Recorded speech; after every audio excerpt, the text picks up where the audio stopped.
Assalamualaikum warahmatullahi wabarakatuh. Salam sejahtera bagi kita semua. Salam, Om Swastiastu, Namo Buddhaya, Salam Kebajikan. Saya, Rina Suhartanti dari kelompok 4, pada seminar pendidikan IPS tahun 2020 ini akan menyampaikan materi tentang redefinisi nilai budaya dan munculnya masyarakat terbuka di Desa Brosot, Kulon Progo. Nah, globalisasi merupakan sebuah keniscayaan. Pada dasarnya, setiap masyarakat pasti akan mengalami perubahan. Perubahan itu akan seiring dengan adanya perkembangan zaman. Nah, adanya globalisasi itu akan mendorong adanya perubahan ini. Suatu masyarakat harus tahu ke arah mana mereka akan berubah dan akan menjadi masyarakat yang seperti apa. Harus mengenali dirinya dengan baik, karena jika tidak mengenali dirinya dengan baik, masyarakat ini sendiri akan mengalami keguncangan atau nantinya dapat menjadi masyarakat yang abstrak. Nah, oleh karenanya harus mengenali dirinya dengan baik agar karakter dari suatu masyarakat itu sendiri tidak hilang. Nah, Desa Brosot Kulon Progo menjadi fokus penelitian kami karena di sana menjalankan tradisi itu masih kental, namun juga mengalami sebuah perubahan dari masyarakat tertutup menjadi masyarakat terbuka. Mengenai redefinisi, redefinisi terdiri dari dua kata, yaitu re dan definisi. Re yang berarti kembali atau mengulang, dan definisi yang berarti mengupayakan pemberian suatu makna pada suatu istilah ataupun suatu kata. Pemberian makna itu sendiri sudah disepakati oleh suatu masyarakat. Nah, berkaitan dengan nilai. Nilai menurut Sujono Sukanto dikonsepkan menjadi sesuatu hal yang abstrak. Mengapa demikian? Karena nilai itu pada suatu masyarakat yang A dengan yang B itu dimaknai dengan berbeda. Pada masyarakat A, nilai itu sendiri bisa dimaknai dengan sesuatu hal yang baik. Tapi pada masyarakat B bisa jadi sesuatu hal itu dimaknai dengan sesuatu hal yang buruk. Nah, kemudian terkait dengan nilai juga, Lewis mengkategorikan menjadi dua, yaitu nilai intrinsik dan nilai instrumental. Nah, nilai intrinsik itu merupakan nilai dari sesuatu hal yang sejak semula itu sudah bernilai. Dan kemudian terkait dengan nilai instrumental, itu merupakan suatu nilai dari sesuatu hal yang dipakai untuk tujuan tertentu. Seperti itu. Kemudian terkait dengan budaya. Budaya itu berasal dari bahasa Sanskerta, budaya. Kemudian jamaknya itu budi ataupun akal. Kuncaraningrat mendefinisikan sebagai suatu keseluruhan gagasan ataupun hasil dari budi dan karya. Nah, masyarakat terbuka itu memiliki ciri, yaitu sudah menggunakan pengetahuannya, sudah menggunakan akal budi dan juga menggunakan nalarnya. Nah, untuk ciri secara konkretnya yang pertama yaitu sudah mengenal demokrasi. Toleransi sudah sangat besar dan juga fleksibel, tidak mudah tergoyahkan seperti itu.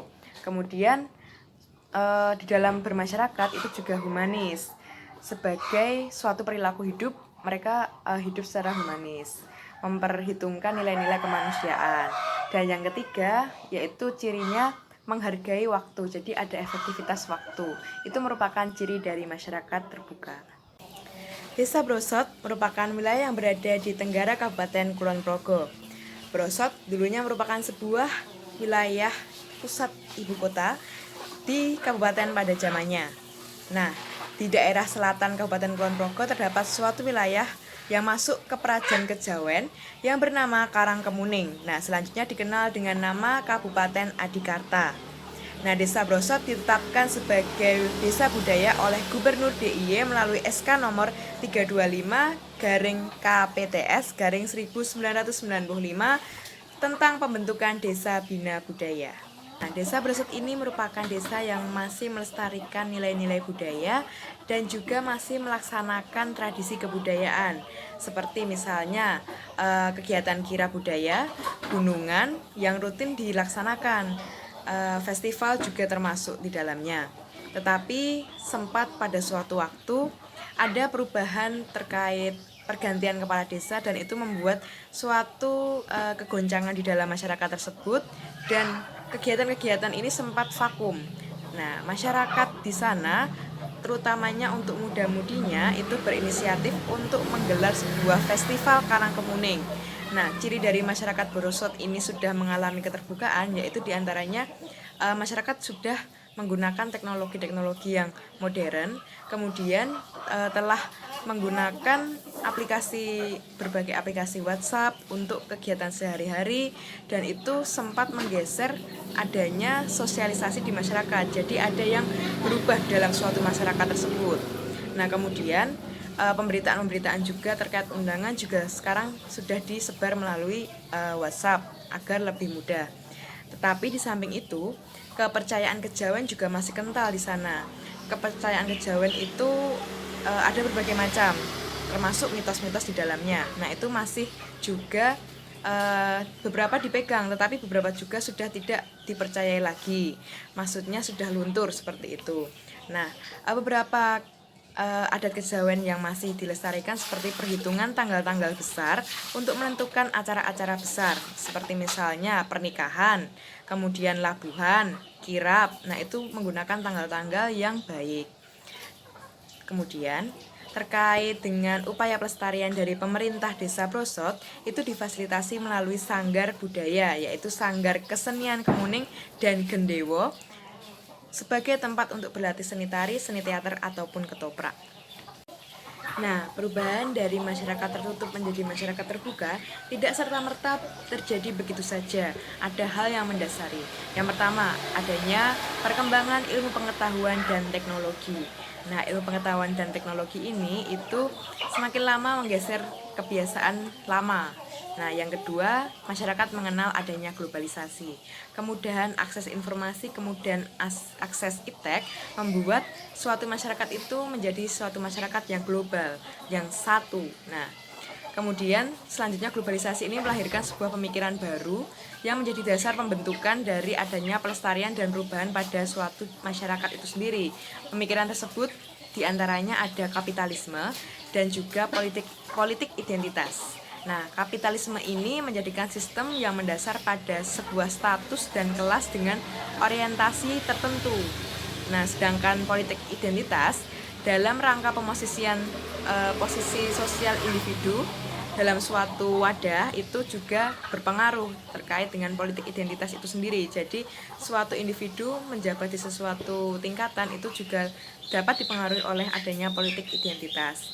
Nah, ukuran nilai dan prinsip-prinsip yang baru ini mengarah kepada konsep yang lebih atau adanya suatu perbedaan di dalamnya, seperti itu. Orientasi nilai itu membuat pendefinisian kebudayaan itu menjadi berbeda. Antara satu dengan yang lainnya, kebudayaan itu didefinisikan secara berbeda, baik kelompok profesional, kelompok remaja, ataupun kelompok masyarakat lainnya itu menjadi berbeda. Nah, kemudian terkait dengan hal ini, itu nilai-nilai yang ada di masyarakat yang tadinya bersifat homogen ataupun sama, itu menjadi bersifat pluralis. Nah, menjadi lebih plural, menjadi lebih beraneka ragam, seperti itu. Desa Brosot ini awalnya merupakan sebuah kesenian yang semacam tradisi secara terus-menerus. Nah, tapi saat ini mulai bergeser makna. Tradisi ini justru seperti dikomersialkan. Jadi seperti festival ini bagaimana caranya untuk mendulang sebuah profit sebuah desa itu sendiri, Desa Brosot. Nah, ini adanya pergeseran makna di sini, makna dari tradisi ataupun misalnya kesenian tari yang dibawakan itu lebih kecondong ke untuk menghasilkan sebuah profit keuntungan. Misalnya dipertontonkan, dipertunjukkan kepada masyarakat secara luas, secara tidak langsung akan menambah profit dari desa itu sendiri. Desa Brosot merupakan desa budaya yang ditetapkan melalui sebuah SK.